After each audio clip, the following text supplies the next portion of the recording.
để hạ mực nước, đảm bảo an toàn cho đập, công trình và vùng hạ du trong bối cảnh mưa lũ lớn. Hai hồ thủy điện Tuyên Quang và Hòa Bình đã tiến hành mở cửa xả đáy từ tối qua, ngày 29 tháng 9. Cụ thể, theo lệnh điều hành, Hồ Thủy điện Tuyên Quang 1 mở cửa xả đáy vào lúc 20 giờ ngày 29 tháng 9. Hồ Thủy điện Hòa Bình cũng thực hiện mở một cửa xả đáy vào tối ngày 29 tháng 9 để chủ động cắt lũ, điều tiết mực nước theo quy trình vận hành liên hồ chứa sông Hồng.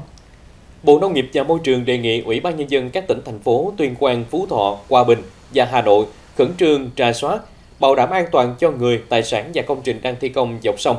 báo cáo kịp thời phương án xử lý các tình huống bất thường trong quá trình xả lũ, đồng thời tổ chức theo dõi chặt chẽ diễn biến mưa lũ, an toàn công trình, lưu lượng đến hồ, mực nước thượng hạ lưu hồ chứa, kịp thời báo cáo về Bộ Nông nghiệp và Môi trường qua Cục Quản lý Đê điều và Phòng chống thiên tai và các cơ quan liên quan theo quy định.